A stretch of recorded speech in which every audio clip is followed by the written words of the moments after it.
Привет, меня зовут Лена, и я готовлю ПП-десерты без сахара. Сегодня я покажу вам, как приготовить яблочную пастилу из простейших ингредиентов. Это очень просто и очень вкусно. Сборник с 15 моими ПП-рецептами без лактозы можно скачать по ссылке в описании к этому видео.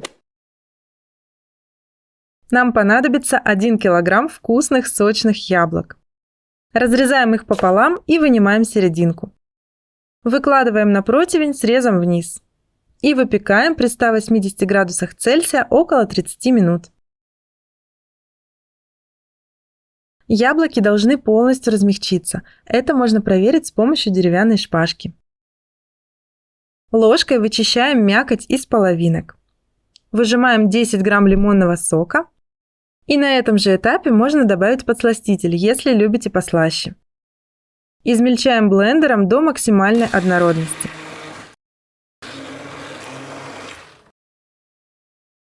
Получается гладкое яблочное пюре.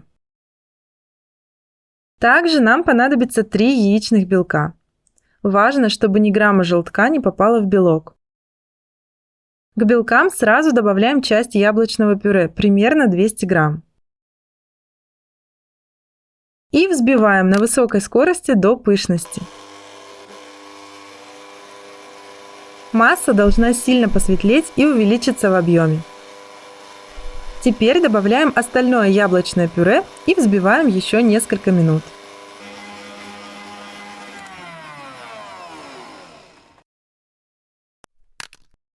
Получается гладкая пышная масса, она почти неподвижна при повороте чаши. Буквально 3 ложки перекладываем в отдельную чашу, накрываем крышкой или пленкой и оставляем в холодильнике. Эта часть нам понадобится позже. Остальное выкладываем на противень, застеленный антипригарным ковриком. Если есть сомнения, лучше смажьте коврик маслом, чтобы точно ничего не прилипло. Выравниваем. Выпекать пастилу нужно при температуре 80 градусов Цельсия с использованием конвекции, если она у вас есть. Так пастила будет готова примерно через 5-6 часов. Если конвекции нет, то, скорее всего, времени понадобится больше. Также для некоторых духовок, возможно, лучшим вариантом будет приоткрыть дверцу духовки после 1 часа выпечки. И в целом, по прошествии 6 часов можно оставить пастилу в приоткрытой духовке на ночь, чтобы она досохла, но это не обязательно. Готовую пастилу вынимаем из духовки и переворачиваем ковриком вверх. У меня к этому коврику все же немного прилипла пастила, поэтому советую вам на всякий случай смазывать коврик маслом перед выпечкой. Разрезаем пласт пополам. Выкладываем часть белковой массы, которая хранилась в холодильнике, на одну половину. Распределяем. Накрываем второй половиной. Разрезаем еще пополам. Смазываем оставшейся белковой массой. И также накрываем второй половиной. Получается такой своеобразный тортик. Отправляем его снова в духовку, также при 80 градусах Цельсия и конвекции, сушиться еще на 2 часа.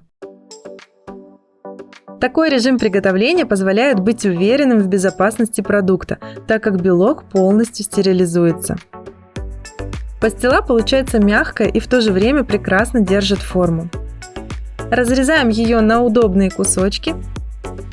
Получается нежное, мягкое и очень вкусное лакомство. Натуральный, насыщенный вкус яблок. Умеренная сладость и приятная фруктовая кислинка. Простой и полезный десерт. Спасибо за лайк, готовьте с удовольствием, готовьте красиво и радуйте своих родных и близких полезными десертами. Пока!